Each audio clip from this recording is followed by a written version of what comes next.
Halo semuanya, pernah kepikiran nggak sih kalau eksistensi sebuah negara itu sering banget kita anggap sebagai sesuatu yang ya wajar aja dan udah semestinya ada? Padahal nih, khusus buat kalian para mahasiswa hukum atau siapa aja yang lagi mendalami fondasi sistem hukum kita, memahami dari mana akar peradaban hukum itu bermula adalah hal yang wajib banget.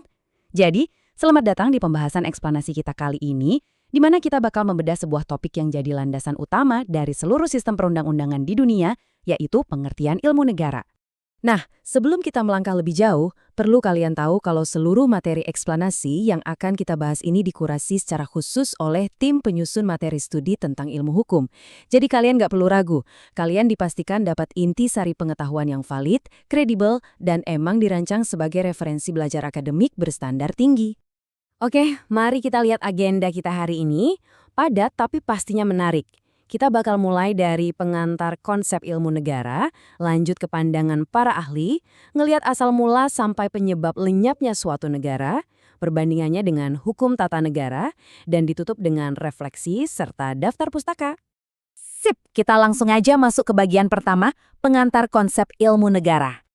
Pertanyaan mendasarnya tuh gini, wujud sebuah negara sebelum ada konstitusi atau undang-undang yang melekat padanya itu kayak gimana sih?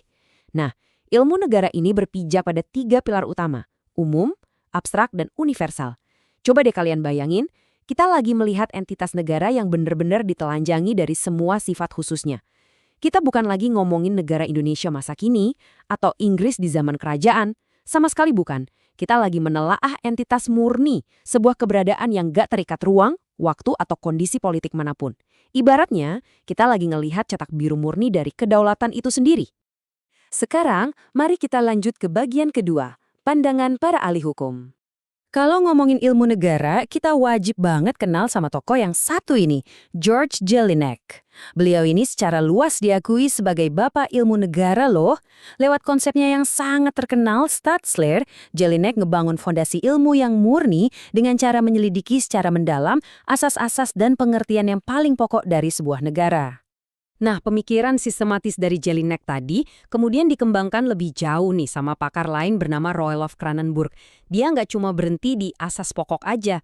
Kranenburg ini membongkar habis-habisan soal sifat hakikatnya, strukturnya, bentuk dan asal-usul pembentukannya, sampai ke ciri-ciri utamanya.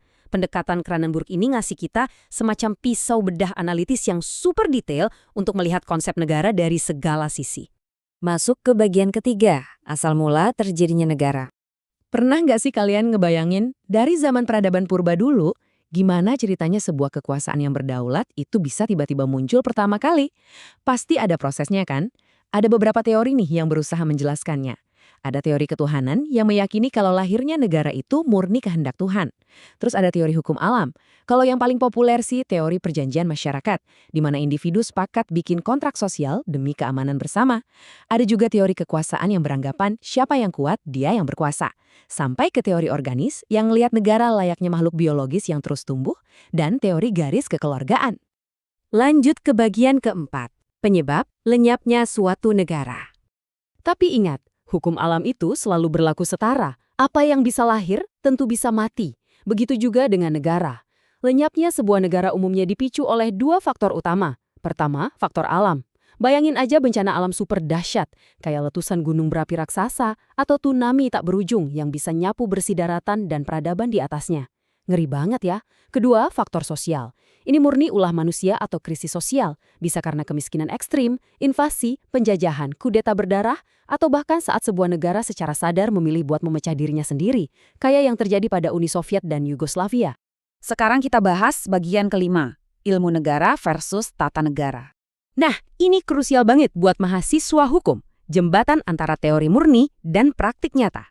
Biar gampang ngebayanginnya, kita pakai analogi sebatang pohon besar deh. Ilmu negara itu ibarat akar dan batang utamanya, sifatnya teoritis, abstrak, umum. Dalam bahasa akademisnya disebut Seinswissenschaft, atau ilmu tentang hakikat wujud dasar. Sementara itu, hukum tata negara adalah cabang, ranting, dan daunnya, yang sifatnya praktis, konkret, dan spesifik, alias Normwissenschaft. Jadi, ilmu negara itu nyediain bahan mentah yang fundamental, dan hukum tata negara yang meraciknya jadi arsitektur norma pemerintahan di dunia nyata. Dan akhirnya kita tiba di bagian ke-6, refleksi dan daftar pustaka. Penting banget buat kita ingat, semua gagasan universal dan kajian abstrak tadi harus selalu punya pijakan yang kuat pada literatur yang teruji. Saya pertegas lagi ya, materi eksplanasi online ini sengaja didesain khusus dengan sentuhan akademik, biar bisa jadi referensi yang solid dan kredibel buat kalian para pembelajar hukum dimanapun kalian berada. Ini dia beberapa literatur utama kita. Dari karya klasik Suhejino dan Abu Daud Busro, sampai ke tulisan Prof. Jimli Asidike, serta Mohkus Nardi dan Harmaili Ibrahim. Pastinya jangan cuma berhenti di eksplanasi singkat ini ya. Kalian harus banget ngecek langsung buku-buku ini di perpustakaan atau jurnal digital kalian buat menggali wawasan yang lebih dalam lagi. Sebagai penutup, saya mau ninggalin satu pertanyaan berbobot nih buat memantik pikiran kritis kalian. Kalau ilmu negara yang kita pelajari ini murni bersifat abstrak dan universal, kira-kira sejauh mana sih teori-teori klasik tadi bisa beradaptasi sama wujud negara modern di era digital saat ini? Apalagi batas-batas fisik negara sekarang tuh makin kabur gara-gara internet. Apa konsep kedaulatan Jelinek masih relevan di era yang mengglobal ini? Coba deh kalian renungin atau jadiin bahan diskusi seru di kelas. Teruslah membaca, teruslah berpikir kritis, dan sampai jumpa di pembahasan materi akademik kita berikutnya.